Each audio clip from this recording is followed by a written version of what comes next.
इसलिए हम लोग श्रवण कर रहे हैं। और एक बात है कि श्रीमद् भागवत को कहाँ श्रवण करें, स्थान निर्दिष्ट करते हुए विवेचन करते हैं। तीर्थे वापि वने वापि गृहे वा श्रवणं मतम्। सर्वप्रथम व्यास जी कहते हैं तीर्थे, श्रीमद् भागवत को संभव हो तो तीर्थ में श्रवण करना चाहिए। तीर्थ में क्यों? घर में यदि हम लोग श्रीमद् भागवत श्रवण करते हैं, वहां पर कुछ विधि विधान कम पड़ जाए तो दोष लगता है, क्योंकि वो तो अपना घर है और सब जुटाने के लिए समय भी है, हमारे पास जन समुदाय भी है। लेकिन तीर्थ ऐसा क्षेत्र है जो अपने आप में पवित्र है, अपने आप में पवित्र है। और दूसरी बात यह है कि कोई सामग्री कम पड़ जाए, कोई विधि कम पड़ जाए तो दोष नहीं लगेगी, क्योंकि यह तीर्थ है। आज भूख नहीं मिला, आज कर्पूर नहीं मिली, ऐसी बात नहीं। जो मिलता है उसी से भगवान का आराधना करनी चाहिए। तीर्थ में वही संपन्न है, उपपन्नम इति, वही आराधना पूर्ण हुआ ऐसा माना जाता है। इसीलिए हम लोगों द्वारा जो घर में श्रीमद् भागवत का अनुष्ठान किया जाता है, उसमें विधि विधानों की कमी होने से यज्ञ पूर्ति नहीं होती है। लेकिन यहाँ पर विधि विधान और सामग्री नहीं होने पर भी यज्ञ पूर्ण होती है, उसका दोष नहीं लगता है। इसीलिए यह तीर्थ में आकर श्रीमद् भागवत श्रवण करने का सबसे महत्वपूर्ण बात है। नेहाभिक्रमणा स्वस्ति प्रत्यवायो न विद्यते स्वल्पमप्यस्य धर्मस्य त्रायते महतो भयात्। इसलिए दूसरी बात, श्रीमद् भागवत को हम लोग कोई उपाय के लिए ग्रहण नहीं कर रहे हैं, क्योंकि ये भगवान के विग्रहवान स्वरूप है। इसलिए हम भगवान से इतर वस्तु का ग्रहण नहीं कर रहे हैं, भगवान से इतर का श्रवण नहीं कर रहे हैं। केवल भगवान को ही उपाय मान करके भगवान के ही वैभव को श्रवण कर रहे हैं। श्रीमद् भागवत में महान महान भागवतों के द्वारा दिव्य स्तुति की गई है। उसमें से प्रथम स्कंध जो है वो अधिकारी स्कंध नाम से लोक में विख्यात है। इसको अधिकारी स्कंध से व्यवहार किया जाता है और इसमें जीव का स्वरूप श्री वेदव्यास जी ने रहस्य रूप में वर्णन किया है। 3 भागवतों के चर्चा की गई है। भीष्म पितामह और युधिष्ठिर महाराज और उसके बाद परीक्षित महाराज, 3 महापुरुषों की चर्चा की गई है। उसमें से सर्वप्रथम भीष्म पितामह जो बाण सैया पर बैठे हुए हैं, अर्जुन के द्वारा जो बाण प्रहार किया गया था, वो सब शरीर को भेदन करते हुए वो दुख भोग रहे हैं। कितना दुख होगा उनको। ऐसा दुख भोगने वाले विश्व पितामह को भगवान याद कर रहे हैं, उनका विरोध यही है। हमारे मानवामले जय स्वामी महाराज, कृष्ण स्वामी महाराज इस बात को किया करते थे। सब लोग भगवान के स्मरण करते हैं, लेकिन भगवान भीष्म पितामह की चिंतन करते हैं, उनको कष्ट होता है। जबकि भीष्म पितामह क्या विचार कर रहे हैं, मैं अपने पाप अपने प्रारब्ध भोग रहा हूँ, ये दुख मुझे मिलना ही चाहिए था, मैं अपने दुख के फल भोग रहा हूँ, मैं अपने कर्म के फल भोग रहा हूँ। ऐसा समझ करके भीष्म पितामह वो दुख भोग रहे हैं, लेकिन भगवान को कष्ट हो रहा है। भीष्म पितामह को कष्ट नहीं हो रही है, भगवान को कष्ट हो रहा है। भगवान उनको तब ले जाए, छुटा के इनको मोक्ष प्राप्त होगा। क्योंकि क्या है, मोक्ष भीष्म पितामह की इच्छा से होती है, क्योंकि उनको मृत्यु होने के बाद ही मोक्ष होती है।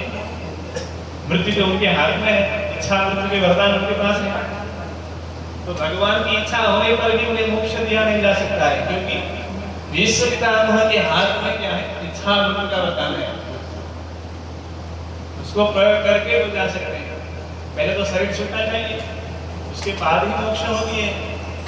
लेकिन यहाँ पर व्यवधान क्या हुआ, उनका संकल्प ही व्यवधान हो गया।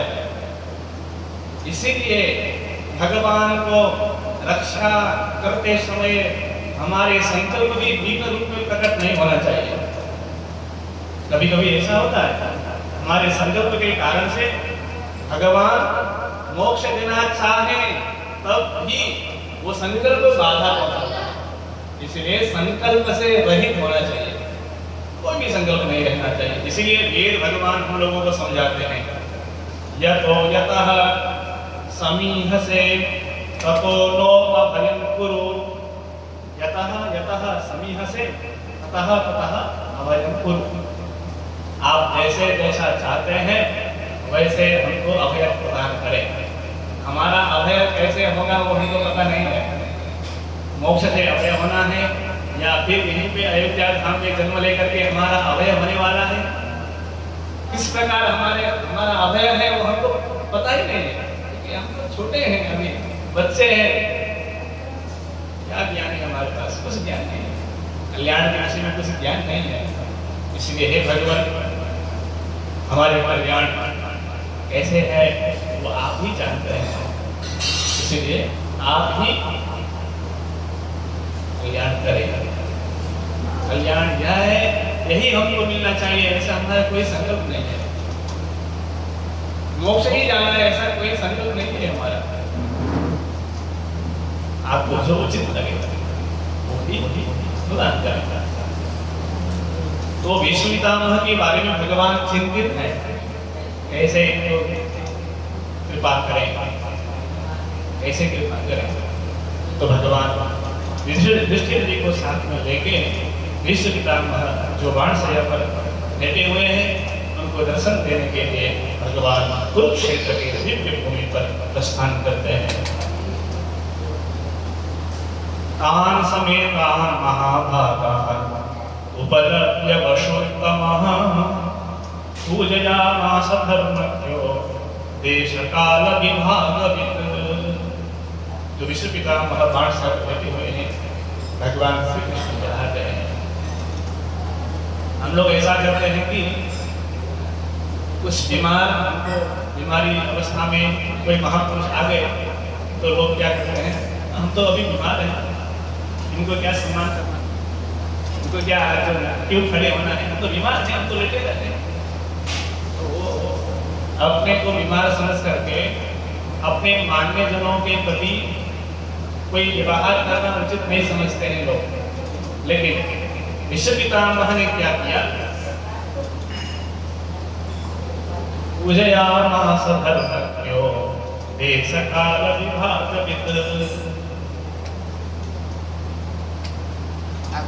देश भाई काल विभाग बाद में आएगा, शाम को आएगा।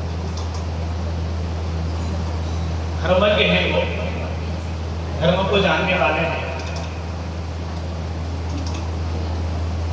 धर्म क्या है? यतः निःश्रेयस सिद्धिः, जहां से इसको करने से निःश्रेयस प्राप्ति हो उसे धर्म कहते हैं। और विश्व पितामह क्या है? वो धर्मज्ञ है।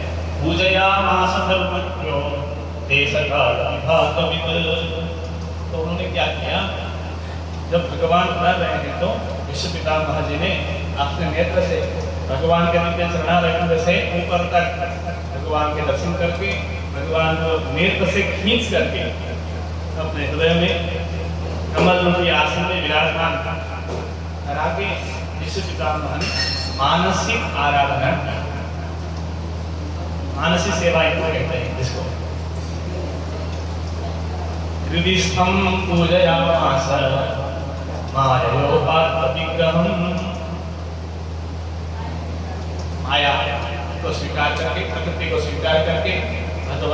मनुष्य रूप लिए उन भगवान को भीष्म पितामह ने अपने हृदय में विराजमान करके मानसिक रूप में सेवा की।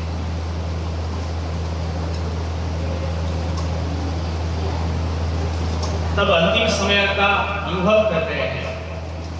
अब जो समय चल रहा है ये मेरा अंतिम समय है, अब ज्यादा नहीं रहेंगे।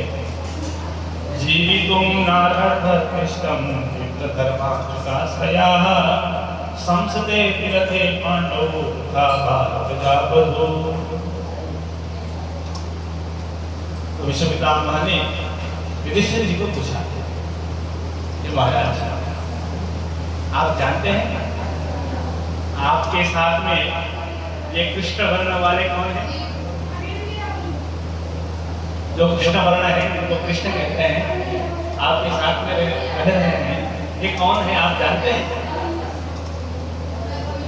तब युधिष्ठिर महाराज ने कहा मातुलेयम, कि हमारे मातुलेय हैं, मामा के पुत्र हैं। तो विष्णु पितामह ने कहा क्या कह रहे हैं आप, मातुलेय के आप हैं, मामा के पुत्र हैं, ऐसा आप कहते हैं भगवान? जिनको आप मातुल्य समझ रहे हैं वो साक्षात भगवान है। ये सभी भगवान साक्षात आद्यो नाराज भगवान मोहयन माया लोकम गूढ़स्कर्त कृष्ण स्वरूप। साक्षात भगवान ही लोक में अपनी मायामय विग्रह को स्वीकार करके गुप्त रूप से विचरण कर रहे हैं। श्याम भावम भगवान, ये भगवान है, लेकिन सब लोग नहीं जानते हैं, सब लोग नहीं जानते हैं। कौन कौन जानते हैं? देवर्षि नारद, नारद जी जानते हैं कि ये भगवान है। और कपिलो नृपा, कपिल देव मुनि जानते हैं कि यह भगवान है। और कौन? शिव, स्वयं शंकर जी जानते हैं ये भगवान है। माया से घिरे हुए लोग, संसार के विषय में लिप्त हुए जो लोग हैं वो नहीं पहचानते। एक निश्चित भगवान कहने में तो समदर्शी हैं, लेकिन भगवान अपनी एकांत भक्त के लिए विशेष कृपा करते हैं। तथा एकांत भक्तेषु पश्य गोपान्वितम् जन्मेषु श्रद्धः साक्षात् कृष्णो दर्शनमागतः। जब मेरी अंत समय चल रही है, इस समय भगवान कृपा करने के लिए खड़ा है। असुम, असुम इत्यस्य अर्थः प्राण, असुम असुम ये है प्राण, प्राण तथा प्राण त्यागने के लिए, मुझे कृपा करने के लिए भगवान बता रहे हैं। भक्त्यादेश्य मनो यस्मिन्, यस्मिन् जिसमें भक्ति की आवेश, भक्ति करके लोग मुक्त होते हैं। बाचायन नाम कीर्तयन, भगवान की नाम लेकर के लोग मुक्त होते हैं। त्यजन करे परम योगी मुच्यते काम कर्मणि, उस योगी को प्राप्ति होती है जो अंत समय में भगवान का ध्यान करके शरीर छूट जाए तो उसको मोक्ष होती है। उसी प्रकार अंत समय में भगवान के दिव्य नाम निकल जाए मुझसे तो वो भी मोक्ष हो जाता है। उसी प्रकार जो अंत समय में भगवान के दिव्य चरणारविंद का ध्यान करते हुए शरीर छोड़ते हैं लोग, वो भी मुक्त होते हैं। लेकिन ऐसे भगवान साक्षात मेरे आगे खड़े हैं। त्यजन करे परम योगी मुच्यते काम कर्मणि। ये भगवान आप यही मत रहिएगा, जब तक मेरा प्राण मेरे शरीर में रहेगा तब तक आप यहीं पर विराजमान होते रहें। सदैव देवो भगवान प्रतीक्षताम् कलेवरम यावदिदं हिनोम्यहम्। कैसे रहे?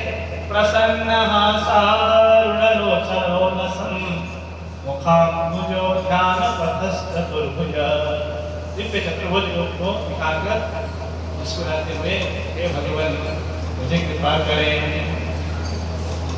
अब यहाँ पर भगवत समिति में ही भीष्म पितामह ने युधिष्ठिर महाराज को दिव्य ज्ञान प्रदान किए, दान धर्म बताए, राज धर्म को व्याख्यान किया, मोक्ष धर्म और स्त्री धर्म, विद्वत धर्म, समास और व्यास विधि से, समास यानी संक्षिप्त विधि से और व्यास यानी विस्तृत विधि से, दो विधि से यहाँ पर उपदेश किया। विश्वब्राह्मण ने नाना ज्ञान इतिहासेषु वर्णयामास तत्त्वविद् धर्मं प्रवदतः, धर्म की व्याख्या करते हुए सकालः, वो समय आ गया, प्रत्युपस्थितः, समय उपस्थित हो गया, विश्वपितामह का अंतिम समय उपस्थित हो गया।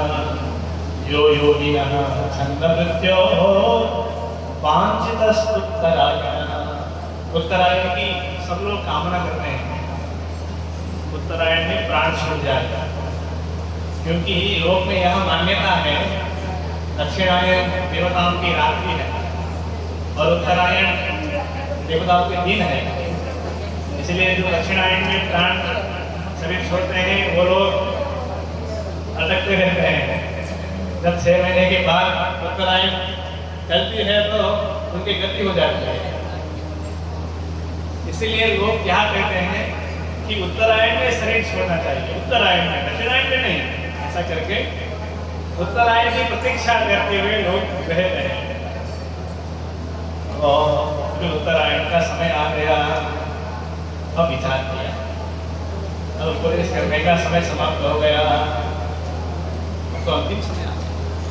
तदोपसंसृत्य गिरः सहस्रणिर् विमुक्तसङ्गं मनादिपुरुषे कृष्णेन सत्पीतपटे चतुर्भुजे पुरस्कृते नीरितदिग्यधारयत्। उपसंहृत्य गिरः, गिरः में वाणी, वाणी को उपसंहृत्य, वाणी को रोक लिया। अब उपदेश करने का समय नहीं है, अब क्या करना है, भगवान की शरणागति करनी है, भगवान की स्तुति करनी है। लोक में कितना कब तक उपदेश करते रहे, अब तो भगवान की वैभव बढ़ाना है, भगवान की स्तुति करनी है। इसलिए भगवान को कुछ कहना है जो अभी तक नहीं कह पाया, उसको अब कहना है। तदोपसंहृत्य गिरः सहस्रनिर्, तदा उपसंहृत्य गिरः, वाणी को उन्होंने उपसंहृत्य करके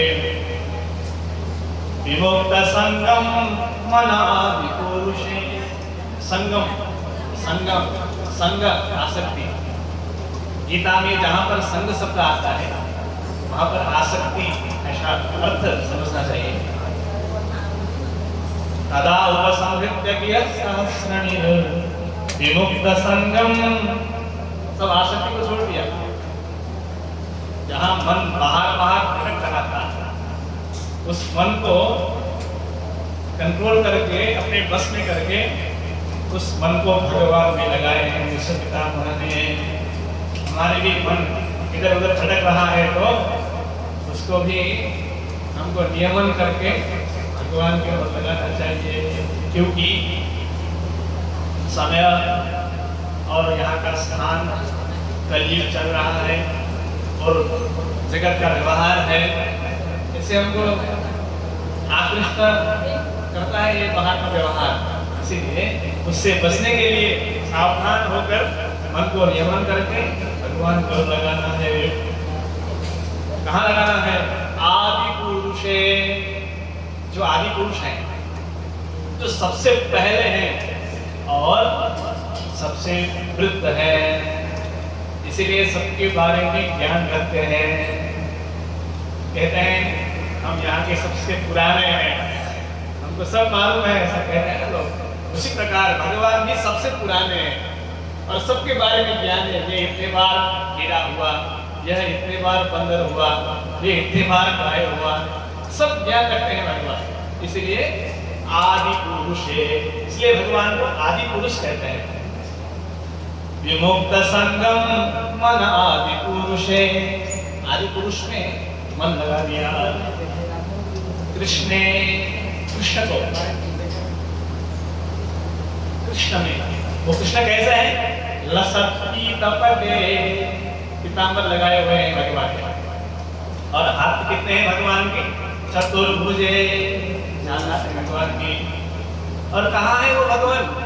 पुरस्कृत, आगे खड़े हैं, पुरस्कृत। और ऐसे भगवान को क्या करना है?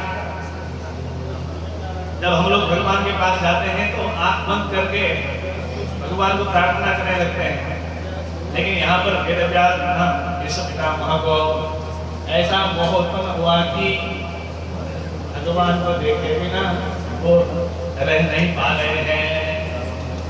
वृद्धावस्था में ऐसा भाव आ रहा है कि भगवान को देखे बिना वो रह नहीं पा रहे हैं।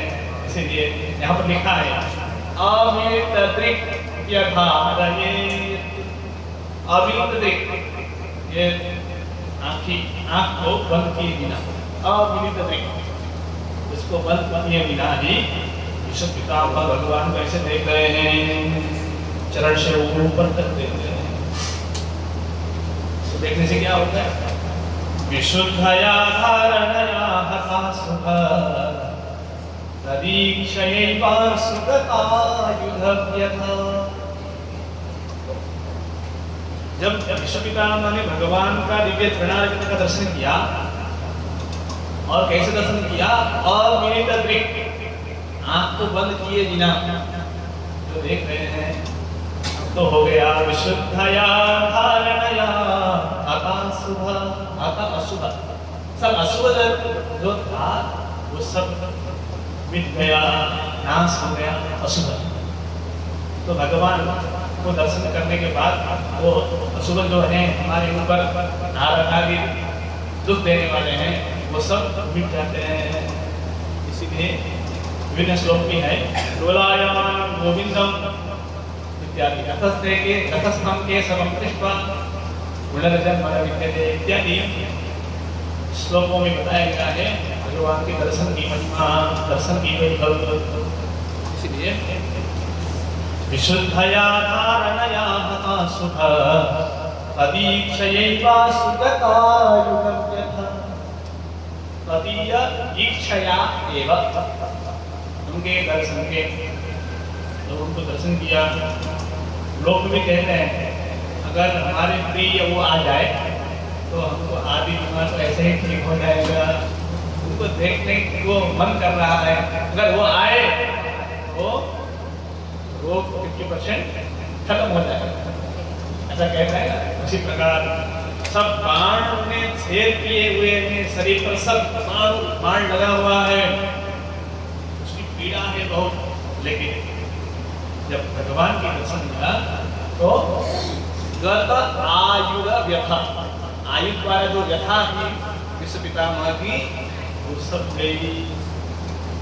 तदीक्षयैवा सुगतायुधव्यथा निवृत्त सर्वेन्द्रिय वृत्ति विभ्रमा, और हमको फंसाने के लिए ये इंद्रिय भी हमारे साथ ही हैं, क्योंकि बाहर के लोग हमको फंसा नहीं पाते हैं, हमको फंसाने वाले हमारे अंदर ही रहते हैं, हमारे पास ही रहते हैं।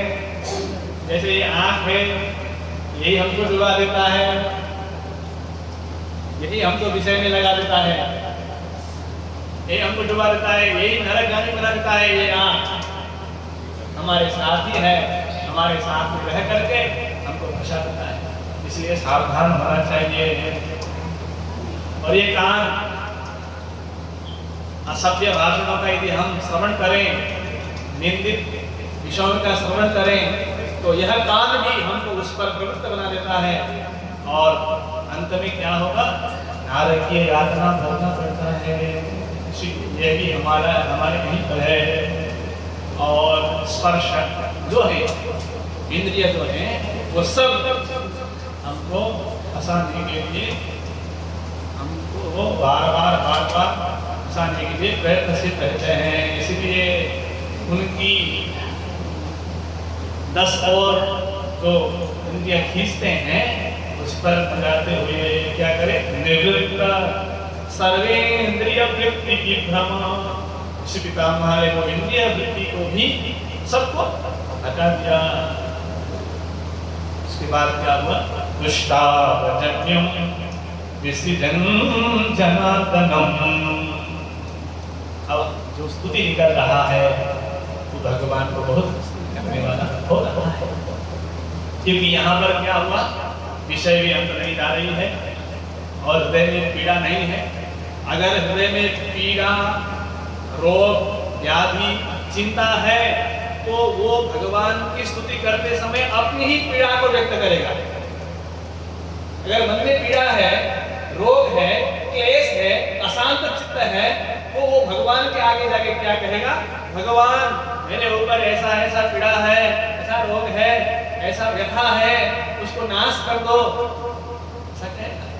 वो स्तुति सुनने लायक नहीं बनेगा, वो स्तुति अनुभव करने लायक नहीं बनेगा। ये तो परमहंस की संहिता है। यहाँ पर तो परमहंस डुबकी मारते हैं, श्रीमद् भागवत रूपी गंगा में परमहंस डुबकी मारते हैं, आजीवन इसका आस्वादन करते रहते हैं। तो ऐसा परम पावन ग्रंथ में अगर स्तुति में अपनी पीड़ा, अपनी याचना ऐसा युक्त होकर जो स्तुति निकले वो परमहंसों के लिए सेव्य नहीं है। इसीलिए अब यहाँ पर जो विश्व पितामह की जो स्तुति निकल रहा है वो परम भोग्य है। यह बताने के लिए ये सारा उपक्रम पहले वेद व्यास जी ने यहाँ पर बताए हैं। और दूसरी बात, हम खुद भी स्तुति रचना कर सकते हैं।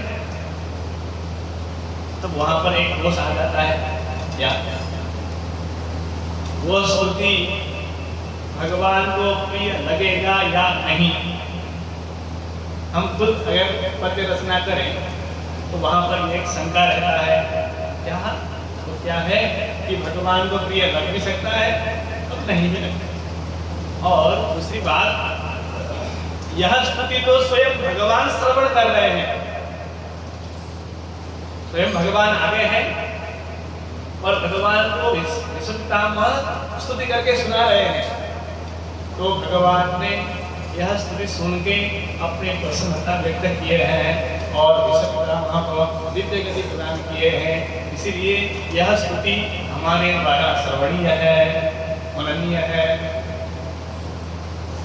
तो अब उस स्तुति पर हम लोग प्रवेश करते हैं। श्री भीष्म उवाच, यहाँ पर विश्व पितामह को मर्यादा देकर के श्री शब्द का योजन किया गया है। जो कैंकर्य बुद्धि से ही स्तुति करते हो, जो कैंकर्य परायण हो, उनके लिए ही श्री शब्द का प्रयोग किया जाता है। श्रयते इति श्री, श्रूयते इति श्री। जो भगवान को प्रार्थना करें, हमारी प्रार्थना को श्रवण करें और भगवान श्रावयति इति श्री, भगवान को सुनाएं। श्री हिंसायाम, हमारे सब पापों को नाश करें, उसको भी स्त्री कहते हैं। तो विश्व पितामह का यह स्तुति क्या है, अपनी मोक्ष के लिए नहीं है, कैंकर्य के लिए है, भगवान को प्रसन्नता करने के लिए है। इसलिए श्री भीष्म उवाच, जब विभीषण जी ने रावण को त्याग दिया और लंका से अंतरिक्ष में गए तो वाल्मीकि ऋषि कहते हैं, अंतरिक्ष गतः श्रीमान, अंतरिक्ष गतः श्रीमान। जिसके पास कुछ नहीं है वो श्रीमान हो रहे हैं। इससे पहले तो लंका का राज्य था, रावण के बराबर सुख सुविधाएं उनको भी था, लेकिन अब उनके पास कुछ नहीं है, रावण भी नहीं है, लंका भी नहीं है, कुछ भी नहीं है, लेकिन वो क्या हो गए, श्रीमान हो गए। अंतरिक्षगत श्रीमान, अब क्या है उनके पास, अब भगवान है। कुछ कुछ नहीं है, और भगवान राम के चरणारविंद ही धन है, ऐसा भाव करके वो वहां से निकल रहे हैं। श्री श्रीनिवास हरि को चरणारविंद धन हो, श्री श्रीनिवास हरि को चरणारविंद धन हो। किसके लिए? प्रहलाद जी के लिए भी वही हो गया। बैरी हिरण्यखलले हरि भक्त धेर मार्यो, बैरी हिरण्यखलले हरि भक्त धेर मार्यो, प्रहलाद लाई ईश्वर देखा भवी झपार्यो, विश्वास पार खंबा विश्वास पार खंबा, होड़ी प्रकट भये को श्री श्रीनिवास हरि को चरणारविंद धन हो, श्री श्रीनिवास हरि को चरणारविंद धन हो, श्री श्रीनिवास हरि। विभीषण जी को यह पता नहीं है कि भगवान रक्षा करेंगे या नहीं, स्वीकार करेंगे या नहीं, यह भी पता नहीं है, लेकिन अब मेरा एक ही धन है, श्री राम का चरण, श्री श्रीनिवास हरि को। लंका नहीं चाहिए, रावण नहीं चाहिए, राम स्वीकार करे या ना करे, मेरे लिए राम ही एक मात्र धन है। अब छोड़ दिया लंका, इसलिए अंतरिक्षगत श्रीमान, जो श्री से युक्त है, अब श्री से युक्त है, तो यहाँ कभी भीष्मवाच भी कह सकते थे, भीष्मवाच कह करके भी यह प्रसंग को प्रारंभ कर सकते थे, लेकिन लिखा है श्री भीष्मवाच, श्री लगा हुआ है, तो यह स्तुति क्या है? काम्य नहीं है, यह स्तुति उपायात्मक रूप से नहीं है, यह स्तुति अपनी पौरुषता, अपनी वैभव को वृद्धि करने के लिए नहीं है, ये केवल भगवान की सेवा रूपी स्तुति है। इसीलिए सेवा परायण, स्तुति परायण होकर विश्व पितामह बोल रहे हैं, यह भाव को प्रकट करने के लिए श्री भीष्मवाच, ऐसा भाव यहाँ पर व्यक्त कर रहे हैं। इतिमति रूपकल्पिता विकृष्णा भगवती सात्वत पुंगवे विभूमि, स्वसुखमुपगते क्वचित् विहर्तुं प्रकृतिमुपेयुषि भव प्रमाः इति। सामान्यतया इति तो अंत में आता है ना, इति श्रीमद् भागवते महापुराणे, इति श्रीमद् भगवद गीतासु उपनिषत्सु ब्रह्म विद्यायाम, इति शब्द तो अंत में आता है। प्रारंभ में तो अथ, अथ प्रथमोध्याय, अथ द्वितीयोध्याय, प्रारंभ में अथ यह शब्द आता है। यह तो स्तुति की प्रारंभ में भी क्या शब्द आ रहा है? इति। ये तो अंत में आना चाहिए था, लेकिन प्रारंभ में ही आया इति। यह क्या संकेत कर रहे हैं? यह संकेत कर रहे हैं कि यह अंतिम स्तुति है, मैं नहीं कर पाऊंगा, ये अंतिम है, ये मेरा अंतिम स्तुति है, इससे और नहीं हो पाएगा। अब क्या करना है? अंतिम कृत्य क्या है?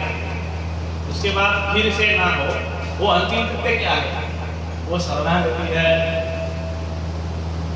इसीलिए हम लोगों ने भगवान के चरण में शरणागति किया, इसलिए कि हमारी प्राण की वो फिक्स डेट नहीं है कि यह समय तक रहेगा, 10 साल रहेगा, 20 साल रहेगा, ऐसा कोई फिक्स डेट नहीं है।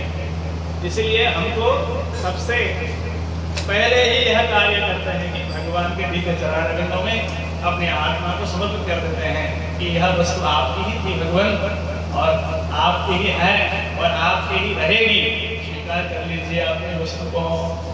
ऐसा करके भगवान के दिव्य चरणारविंदों में आचार्य के द्वारा यह आत्मा त्याग किया जाता है, निवेदन किया जाता है और उसी को शरणागति कहते हैं, समाश्रयण कहते हैं, वैष्णव होना ऐसा कहते हैं, भगवान विष्णु के होना ऐसा कहते हैं।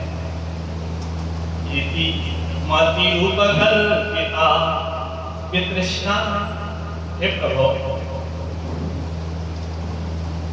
मेरी एक बेटी है,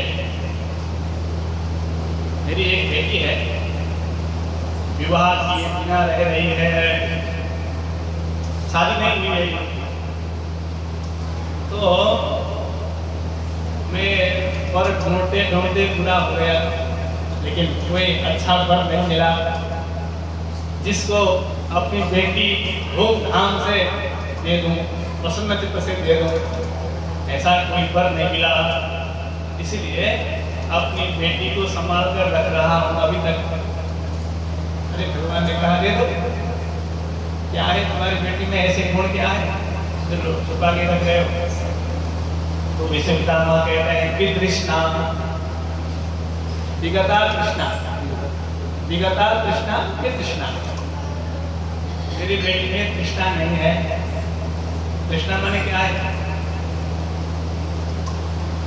तृष्णा माने यह करना है, वो करना है, वो करना है, वो करना है, घर बनाना है, गाड़ी चाहिए, ये चाहिए, वो चाहिए, ऐसा करना है, वैसा करना है, उनके पास लिस्ट है और वो पूरा हो जाए तभी और लिस्ट आ जाती है और वो पूरा हो जाए और आ जाती है। लिस्ट कभी नहीं छोड़ती है और उसको आनंद कभी नहीं होती है। ये कृष्णा वाले लोग होते हैं। तो वाह दरिद्रो ही विशाल कृष्णा, जिसके पास विशाल कृष्णा हो वही दरिद्र है संसार में। तो दरिद्र सब सदा दरिद्र रहता है। वो दरिद्र होने के बाद क्या हो जाता है? दरिद्र होने से नरकगामी होता है। गुरुपुराण में एक श्लोक आ जाता है, अदत्त दाना च भवेत् दरिद्रो, अदत्त दाना च भवेत् दरिद्रो, दरिद्र भावात् च करोति पापं, पाप प्रभावात् नरकं प्रयाति, पुनर्दरिद्र पुनरेव पापी। अदत्त दान से प्रारंभ होता है, इसका चक्र चलता है। पहले फर्स्ट स्टेप क्या है? अदत्त दान। जो अयोग्य हैं उनको दान नहीं करना चाहिए, योग्य पुरुषों को, योग्य भागवतों को दान करना चाहिए। अदत्त दानात् च भवेत् दरिद्र, अदत्त दान से दरिद्र होना पड़ेगा। दरिद्र होने से क्या होगा? दरिद्र भावात् च करोति पापं, दरिद्र भाव से पाप करने के लिए उनको उसका मन रहता है, क्योंकि अब जैसा भी करके हो पैसा कमाना है। उसको अर्थविशास्त्र कहते हैं। श्रीमद् भागवत में पंचम स्कंध में 26वें अध्याय में अर्थविशास्त्र की गति बताई हुई है। नरक में तो अर्थविशास्त्र हैं, उनको बहुत यातना मिलने वाली है। ऐसा जैसा भी करके पैसा कमाना है, ऐसा भाव रख के जो दिन रात दौड़ रहे हैं, दौड़ धूप कर रहे हैं, शरीर को दुख दे रहे हैं, दूसरे को दुख दे रहे हैं, सबको रुला रहे हैं, वो भी होने वाले हैं। कभी शांति नहीं होगी उसको। दरिद्र भावात् च करोति पापं, दरिद्रता से क्या होगी? पाप करने का मन आ जाती है। दरिद्र भावात् च करोति पापं, पाप प्रभावात् नरकं प्रयाति, वो पाप के प्रभाव से नरक जाता है और नरक से फिर जन्म लेकर यहाँ पर आ जाता है। तो नरक से आने वाले भी फिर क्या होते हैं? दरिद्र होकर जन्म देते हैं। कुछ दे भी नहीं सकते हैं, अपने पास है फिर भी नहीं दे पा रहे हैं वो लोग। अपने पास 10 रुपया है तो 1 रुपया भी दे नहीं पा रहे हैं। वो क्या पकड़ लेती है, जकड़ लेती है, वो अपने पॉकेट से बाहर आने नहीं देती है। वो प्रयत्न करते हैं, फिर भी क्या चीज है वहां पर उसको जकड़ के रखती है, बाहर आने नहीं देती है। इसलिए दरिद्र होकर उसका जन्म होता है। पुनर्दरिद्र पुनरेव पापी, दरिद्र होकर फिर पाप करेगा, फिर नरक जाएगा, फिर दरिद्र होकर धर्म मिलेगा, फिर नरक जाएगा, फिर दरिद्र होकर धर्म मिलेगा, दरिद्र नरक, दरिद्र नरक, दरिद्र नरक, ये चक्र इसको जीवन भर 84 लाख योनि में वो ऐसे ही भटकते रहता है। इसलिए मेरी बेटी में रिश्ता नहीं है, ये बहुत अच्छा गुण है। इति मति रूपकल पिता विदृष्टा, इसलिए हे भगवान इसको आप ग्रहण करेंगे। क्योंकि आप भगवती, आप भगवान हैं। सात्वत पुंगवे, आप सात्वत वंश के पुंगव में श्रेष्ठ हैं। विभूमि, आप में सर्व ऐश्वर्य है। स्वसुखमुपगते क्वचित् विहर्तुं, आपका मन करे तो आप आ जाते हैं पृथ्वी लोक पर। किसी कर्म के प्रभाव से भगवान की अवतार नहीं होती है, वो तो अपने सुख के लिए, अपने इच्छा के अनुसार, अपनी कृपा के परवश होकर भगवान अवतार लेते हैं। जैसे इनार में कोई बच्चा गिर जाता है तो अगर वो बच्चा ऊपर आने के लिए असमर्थ हो तो पिता को इनार में जाना पड़ेगा, स्वयं उस पर इनार में उतर करके जाना पड़ेगा। इसी प्रकार भगवान को भी वैकुंठ से यहाँ पर उतर आना पड़ता है, अवतार लेना पड़ता है। उसी को अवतार कहते हैं अवतरण। वैकुंठ से भगवान का अवतार होता है। प्रकृति भव प्रवाह, इसलिए भव का प्रवाह चलाने के लिए भगवान भी प्रकृति गुण को स्वीकार करके अवतार लेकर के आते हैं। इसीलिए ये भगवान मैं आपको पहचानता हूँ, आप भगवान हैं और मेरी पुत्री को स्वीकार करें। पुत्री कौन है? आत्मा। यह आत्मा, आत्मा आप स्वीकार करें। तो सुंदर सुंदर जो है उनको ही पुत्री देना चाहिए। दामाद सुंदर होना चाहिए, दामाद का लक्षण है वो सुंदर होना चाहिए। तो आप भी सुंदर हैं। कैसे हैं आप? त्रिभुवन कमनम कमाल वर्णम, त्रिभुवन में जो कोई आपको जो देखता है वही मोहित हो जाता है। त्रिभुवन कमनम, बड़ा सुंदर है आप त्रिभुवन में। कमाल वर्णम, कमाल वृक्ष के समान आपकी वर्ण है। रवि कर गौरव राम परम प्रधाने, दिव्य वस्त्र को आपने धारण किए हुए हैं। बपुरल ककुलाभ काननांजम विजय सखे रतिरस्तु में नवद्या। हे प्रभु, अनवद्या रति, यहाँ पर यह विचार करने लायक शब्द है। भगवान के ऊपर कैसा प्रेम होना चाहिए? अवधि रहित, अवधि माने समय, समय सीमा, समय सीमा को अवधि कहते हैं। 5 साल तक भगवान में प्रेम हो, 6 साल से ना हो तो वो अवधि रह गया। इसलिए भगवान के साथ ऐसा प्रेम होना चाहिए कि वहां पर अवधि नहीं हो, अवधि न होना चाहिए, अवधि के रहित। यहाँ पर कहते हैं विजय सखे रति वस्तु में नवद्या। भगवत रामानुजाचार्य भी गद्यत्रय में कहते हैं अनवधि का अतिशय प्रीतिकारिक, अनवधि, अवधि रहित। अवधि हो तो क्या प्रेम है। जब कोई कुछ लोग अपने वो शादी करते हैं, 1 साल तक प्रेम हो, उसी साल से प्रेम ना हो तो अवधि कहाँ पर? क्योंकि 1 साल तक प्रेम की अवधि नहीं, दूसरे साल से तो वो झगड़ने लगते हैं, मारपीट करने लगते हैं। तो अवधि वाला प्रेम किसी का भलाई नहीं करता है, किसी का भलाई नहीं करता। अवधि 5 साल तक प्रेम हो, 10 साल तक प्रेम हो। उसी प्रकार भगवान भी हमारे शरीर में प्राण रहने तक भगवान प्रिय होना चाहिए, भगवान से प्रेम होना चाहिए। जब तक शरीर में प्राण है तब तक भगवान के चरणारविंद में अनुराग होना ही चाहिए। इसका नाम है अनवधि।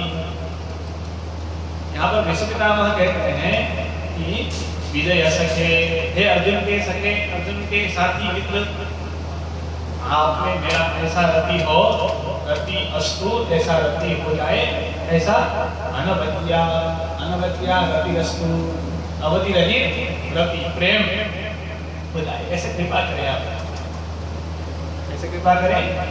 और यामुनाचार्य स्वामी जी भी आल बंगाल में कहते हैं, भगवन् भक्तिमपि प्रयच्छमे, आप ही दे दें आपकी भक्ति, कैसे करना है, आपको क्या अच्छा लगता है।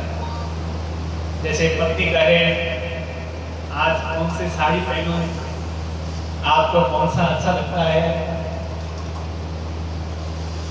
उसी प्रकार यामुनाचार्य स्वामी कहते हैं कि किस प्रकार भक्ति करने से आपका मुखी मुखारविंद प्रसन्न होता है, उसी प्रकार भक्ति करने की विधि आप हमको समझाएं, हमारे चित्त में वही भक्ति को बैठाएं। तो यहाँ पर भी विजय सखे रति रस्तु में नवद्या। और दूसरी बात,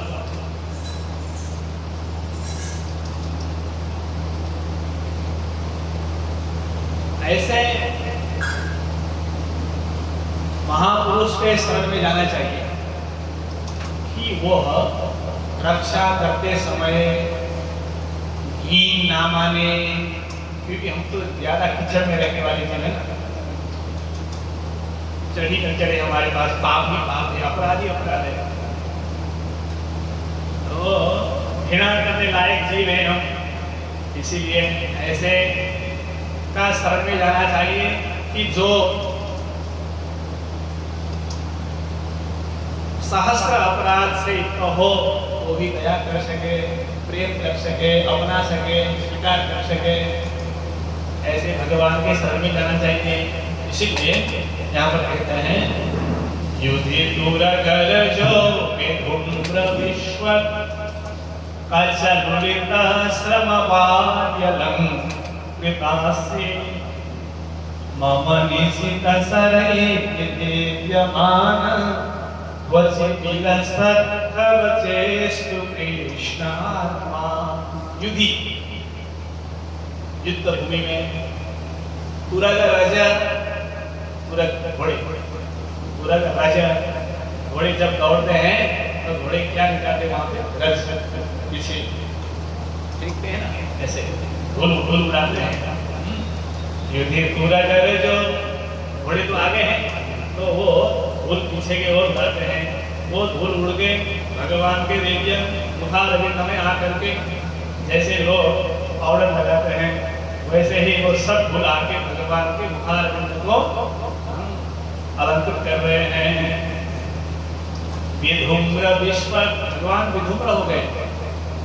कचलुलिता, वो जो रथ को दौड़ाने के लिए वो जो कोई हाथ में लेना चाहिए वो रस्सी, तो खींचते खींचते भगवान को श्रम हो गया, तो क्या हो गया, बारी अलंकृतास्य, ऊपर से बारी निकलने लगा। बारी बने जल, कहाँ से, यहाँ से बारी जल निकलने लगा, तो पसीना कहते हैं, यहाँ से जल की धारा यहाँ से आने लगा भगवान की, तो वो श्रृंगार के रूप में प्रकट हो गया, दिव्य श्रृंगार के वैसे दिखने लगा। वो पसीना जब यहाँ से ऐसा धारा उसका नीचे की ओर प्रवाहित होने लगा, तो भगवान तो अलंकृतास्य, काले भगवान गोरे दिखे, क्योंकि जो धूल आकर के सब लग गया भगवान के मुखारविंद में, तो काले भगवान तो गोरे हो गए। और वो पसीना की धारा से भगवान तो अलंकृत दिखने लगे, बहुत सुंदर दिखने लगे। वो किसी ने अनुभव नहीं किया, लेकिन दूरस्थ विष्णु पितामह ने इसका अनुभव किया। अभी बता रहे हैं हम तो आपको देख रहे थे, उस समय क्या हुआ, ममनी सीता सरई, मैंने सर वर्षा किया, सर माने बाण, बाण की वर्षा किया। ममनी सीता सरई विद्यमान त्वची, आपकी त्वचा को मेरे बाण ने भेदन किया। नियम यह है कि रथी को ही प्रहार करना चाहिए, सारथी को प्रहार नहीं करना चाहिए। तो विश्व पितामह ने क्या किया, भगवान को प्रहार किया। अर्जुन को करना चाहिए था, भगवान श्री कृष्ण को प्रहार किया विश्व पितामह ने। इसका अर्थ क्या है, भगवत अपचार हम भी करते हैं। जैसे विश्व पितामह ने अर्जुन को छोड़ करके भगवान कृष्ण को बाण प्रहार किया, उसी प्रकार हम भी कभी वचन की बाण प्रहार करते हैं, भगवान का असभ्य वचन बोल के भगवान का निंदा करते हैं, भगवान का वैभव को नीचा दिखाते हैं। भगवान को मर्यादित शब्द प्रयोग करके बोलना चाहिए। मर्यादाहीन होकर के भगवान के विषय में बोलने से क्या होगा, भगवान को बाण प्रहार करने जैसा ही है। उसी प्रकार जो 32 अपचार बताए गए हैं, भगवान के सन्निधि में होने वाले अपचार बताए गए हैं ना, इसी प्रकार हमारे भी जीवन में ऐसे अपचार कितने भी होंगे, कितनी बार हमने किए होंगे ये अपचार। विश्व पितामह ने भी अर्जुन को छोड़ करके भगवान कृष्ण को बाण प्रहार किया, उसी प्रकार हमने भी अपने जीवन में भगवत अपचार अनंत किया हुआ है। मम निशिता सरई विद्यमान त्वचि विलसत् कवचेषु कृष्णात्मा, भगवान की त्वचा को भेदन करके, कवच को फुटाकर त्वचा को भेदन करके मेरा बाण ने आपको कष्ट दिया। उसी प्रकार शारीरिक रूप से भी हमारे और से भगवान के प्रति अपचार हुआ है, मानसिक रूप से भी भगवान के ऊपर अपचार हुआ है, और वाणी से भी भगवान के प्रति हमारी अपचार होता रहता है। इसीलिए मनोवाक्काय अनादिकाल, अब से नहीं अनादिकाल से हो रहा है वो अपचार, प्रवृत्त है वो, अभी छूट नहीं कर रहा है वो, अभी प्रवृत्त में है हम लोग, वही अपचार भी कर रहे हैं, ज्ञान होने के बाद भी कर रहे हैं, अनुभव होने के बाद भी कर रहे हैं, उपदेश सुनने के बाद भी कर रहे हैं, जानते हुए भी कर रहे हैं। मनोवाक्काय अनादिकाल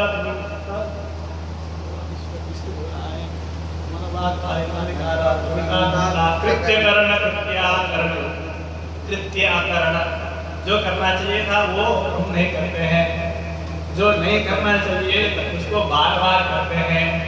मनोवाक्काय अनादिकाल कृत्याकरण, भगवत अपचार, भागवतापचार, असह्यापचार, उपनाना विधानापचार, अनारब्ध कार्यान् कृतान् क्रियमाणान् करिष्यमाणान् सर्वं क्षमस्व।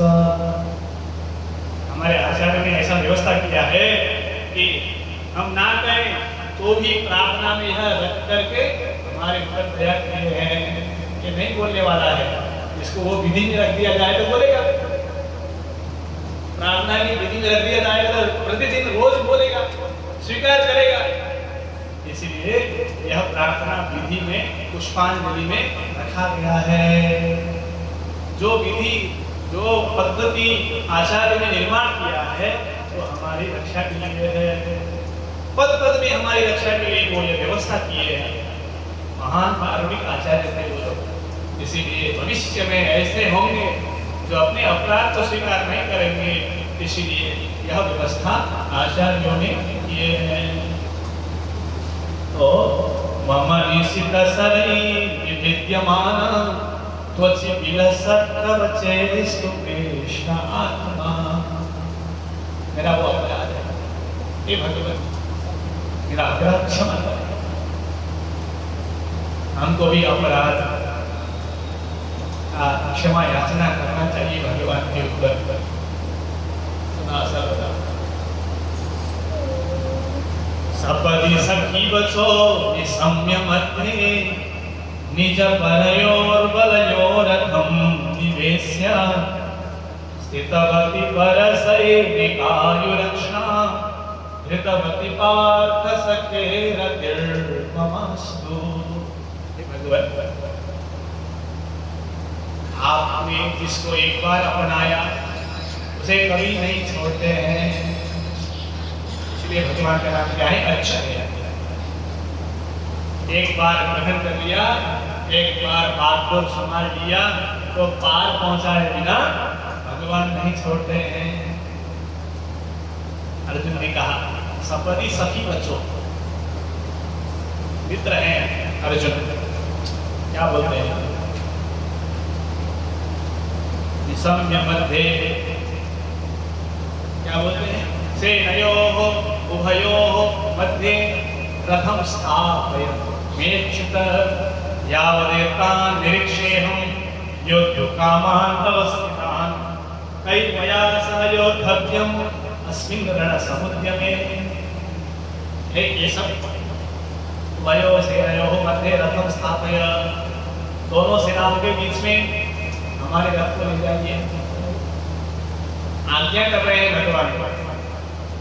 तो भगवान ने अर्जुन के रथ को ले जाके कौरव और पांडव के बीच में जाके खड़ा कर दिया। लो देखो कौन कौन है युद्ध करने वाले, भीष्म पितामह है। लो देखो अर्जुन देख रहे हैं भीष्म पितामह, आचार्यान् मातुलान्, आचार्यों को देख रहे हैं, मातुलान् मातुल मामाओं को देख रहे हैं, संबंधी को देख रहे हैं। ओहो ये तो बद्ध नहीं है, ये बद करने का करने योग्य नहीं है, ये तो स्तुत्य है, वंदनीय है, पूजनीय है। इनको बद करके रक्त रंजित राज्य को मैं भोगना नहीं चाहता हूँ, मार दीजिए। युद्ध नहीं करेंगे केसर, एक केसर एक गांडी लड़खड़ाता, ये पर दुष्ट शरीरे में मेरा शरीर कांप रहा है। एक केसर मैं युद्ध नहीं करूंगा। सखी वचन निशम्य, सखी के वचन को निशम्य सुन करके भगवान बोल रहे हैं क्या कहना है? मरणात् अतिरिच्यते, युद्ध से भागने से अकीर्ति होगा। उस अकीर्ति तो क्या है? मरणात् अतिरिच्यते, यहाँ मृत्यु से भी कष्टकर होता है। युद्ध में वीर गति को प्राप्त करना ही क्षत्रिय धर्म है, परम पुरुषार्थ है क्षत्रिय का। इष्ट वस्तु है वो वीर गति को प्राप्त करना। उसे पीठ दिखाकर भाग गए, उपदेश करते करते करते भगवान ने जब शरणागति श्लोक का द्वितीय उपदेश दिया तो अर्जुन ने कहा नष्टो मोह स्मृतिर्लब्धा त्वत्पश्चात् मयाच्युत। नष्टो मोह स्मृतिर्लब्धा त्वत्पश्चात् मयाच्युत। हे अच्युत, आपके प्रसाद से मेरा मोह नष्ट हो गया, मुझे स्मृति प्राप्त हुआ। हरिष्ये वचनं तव, अब आप जो कहेंगे जो कहेंगे अब करूंगा। इस प्रकार भगवान ने दिव्य ज्ञान दे करके व्यवहृत प्रेतना मुखम निरीक्ष्य स्वजन अपघात विमुखस्य दोष बुद्धि के कारण से स्वजन वध से विमुख जो अर्जुन हो रहे थे उनको दिव्य गीता की ज्ञान दे करके भगवान ने समझाया।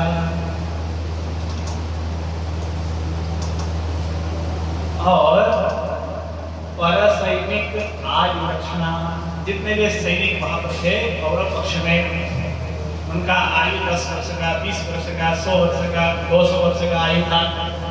भगवान ने अपने दिव्य दृष्टि से उन सबकी आयु दर्शन कर दिए। किसी का 5 मिनट का आयु हो गया, 5 मिनट में मरने लगा। किसी का 10 मिनट का आयु हो गया, अर्जुन के पास आते ही वो ढलने लगे। और अर्जुन के बाण का जो स्पर्श होता था तो वो भी गति को प्राप्त करता था, क्योंकि भगवान ने पहले ही उन सब की आयु खींची हुई है।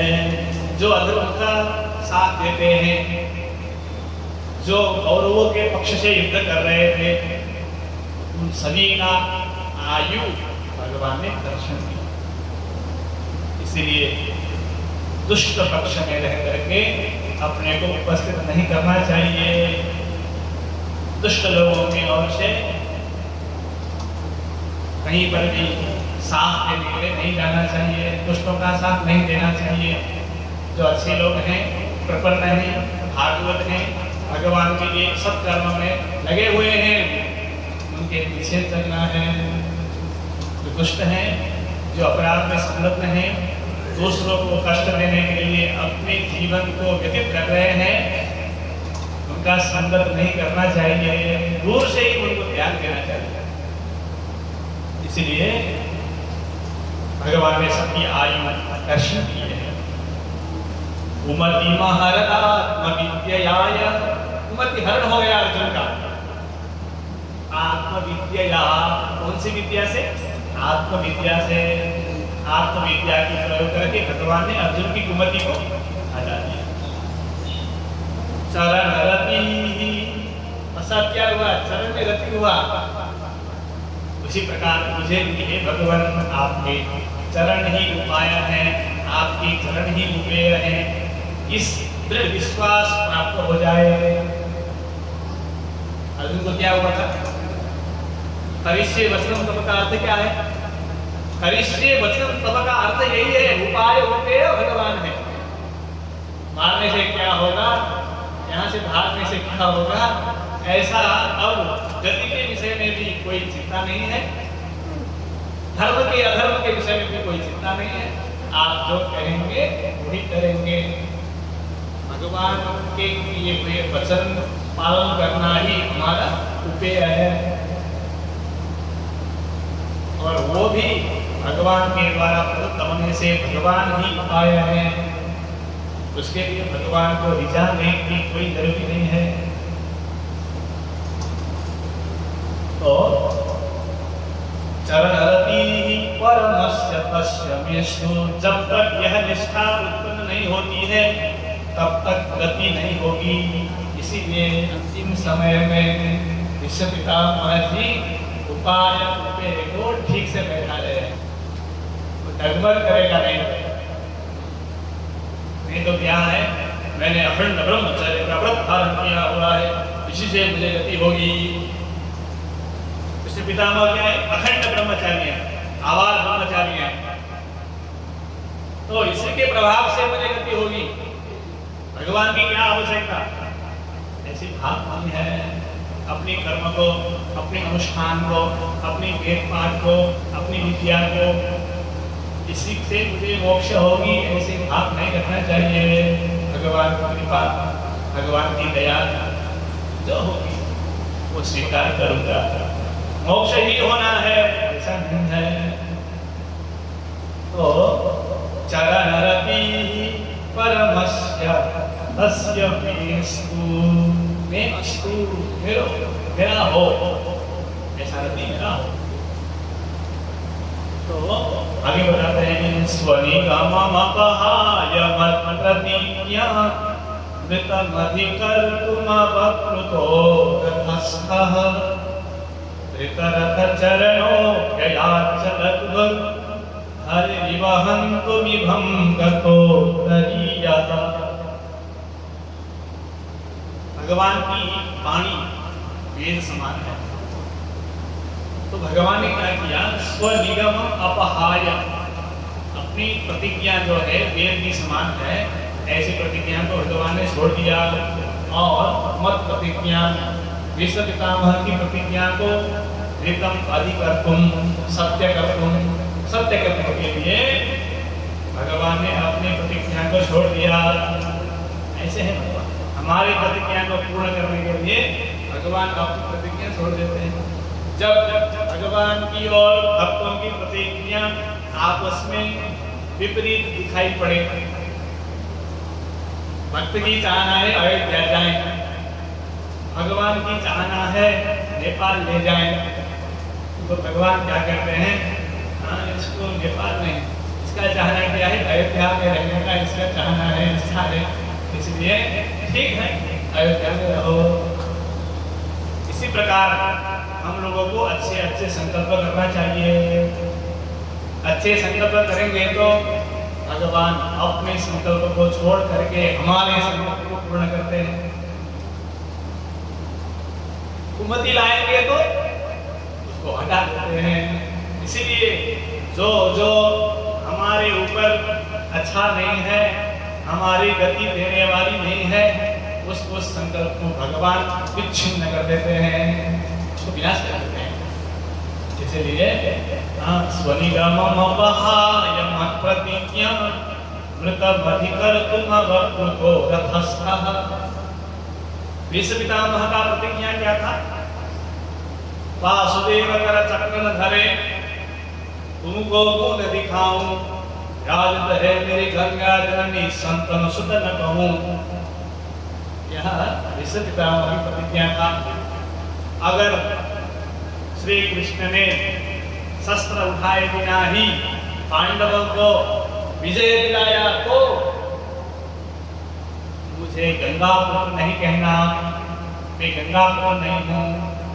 और यदि मैं वीर गति को प्राप्त करूं तो मेरा मुंह नीचे की तरफ उल्टी हो जाए, किसी को भी दिखाने की लायक ना हो, ऐसा प्रतिज्ञा किया।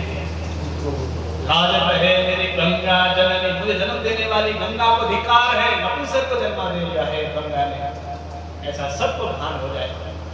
हम भी तो अस्त्रधारी हैं, हम भी तो शस्त्रधारी हैं, हम भी तो कुछ पढ़े हैं, अस्त्र विद्या में निपुण हैं, कैसे ऐसे ही अस्त्र धारण किए बिना कृष्ण कैसे पांडवों को विजय दिला सकते हैं? प्रतिज्ञा करते हैं हम, ऐसा करके भीष्म पितामह ने प्रतिज्ञा किए। इसीलिए भगवान ने क्या प्रतिज्ञा किया था? भगवान का प्रतिज्ञा था कि शस्त्र नहीं उठाऊंगा, महाभारत युद्ध में मैं शस्त्र नहीं उठाऊंगा, मैं सारथी का कार्य करूंगा। भगवान और भीष्म पितामह की प्रतिज्ञा के बीच में टकराव हुआ, तो भगवान ने क्या किया? भीष्म पितामह का प्रतिज्ञा पूरा करने के लिए एक बार भयंकर युद्ध होने लगा अर्जुन और भीष्म पितामह के बीच में। बार बार भीष्म पितामह बाण प्रहार कर रहे हैं, अर्जुन जी के अंग में वो बाण जा करके भेदन हो रहे हैं। ये देख करके भगवान को अति कष्ट हुआ। जब अपने भक्त को कष्ट होता है तब भगवान को क्रोध आता है। जब हम भी भागवतों के ऊपर दुख देते हैं तब भगवान को हमारे ऊपर क्रोध आता है। ज्यादा वचन रहता है क्या? धन मद हो गया, बल मद हो गया, क्या हो गया? विद्या मद हो गया, कुल मद हो गया, सब मान सम्मान दे रहे हैं, उसका बल चढ़ा है, सबको अपराध करने के लिए अग्रसर हो गए। ऐसा करके भगवान हमारे ऊपर क्रोधित होंगे। इसीलिए भागवतों के ऊपर, भक्तों के ऊपर, अपने मित्र के ऊपर, किसी के ऊपर भी अनावश्यक दुख नहीं देना चाहिए, सबको आनंद देना चाहिए। तो जब अर्जुन को बाण प्रहार किया बार बार नृशंस तरीके से, नृशंस भाव से जब भीष्म पितामह ने बाण प्रहार किया तो भगवान को असह्य हो गया। अरे ये भीष्म पितामह तो धर्मज्ञ थे, आज अर्जुन को ऐसे नृशंस तरीके से बाण प्रहार कर रहे हैं, तो भगवान को क्रोध आया। रामायण में भी जब रावण ने हनुमान जी को बाण प्रहार किया, हनुमान जी को घायल किया, तो भगवान को असह्य हो गया, मेरे हनुमान को प्रहार। तब भगवान ने रावण का विनाश कर दिया। राम रावण युद्धम राम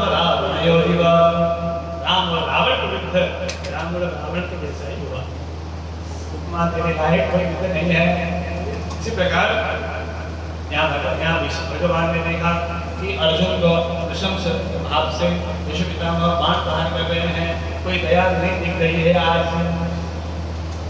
क्या हुआ? आज क्या हुआ विष्णु पितामह को? क्या वो धर्म नहीं जानते? क्या अर्जुन का भाव नहीं जानते? क्या धर्म किस पक्ष में है उनको पता नहीं है क्या? तो क्या हुआ? किससे प्रभावित होकर के आज वो बाण प्रहार कर रहे हैं? तो उसका दोष था अन्न। आज की बाण प्रहार में अन्न का दोष मिश्रित होकर के आया हुआ है। छोड़ दो, धर्म कहीं पर भी हो, धर्म कहीं पर भी हो,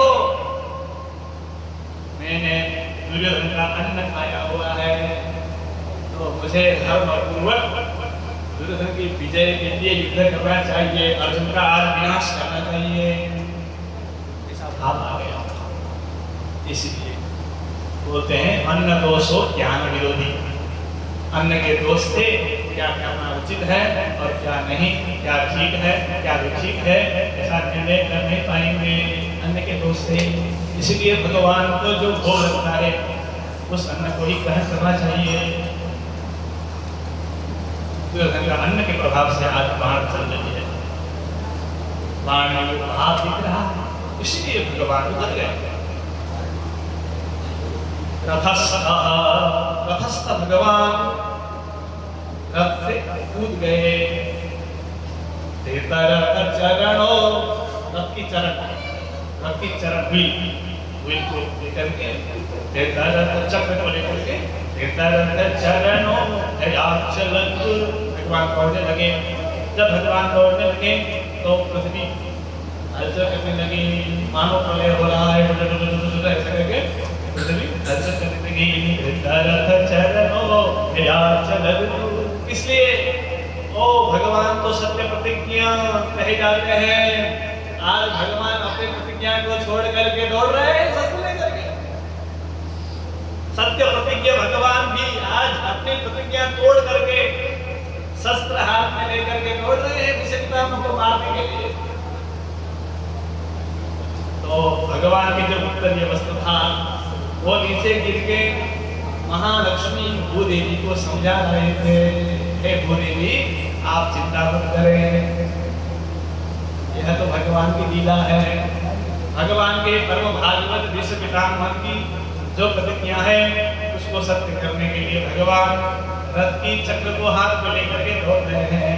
चिंता मत कीजिए, आपके लिए जो भगवान ने प्रतिज्ञा किए हैं कि पृथ्वी का भार उतारूंगा, वो अवश्य ही भगवान शपथ करेंगे, उसके लिए आप चिंता हो रहे रहिए।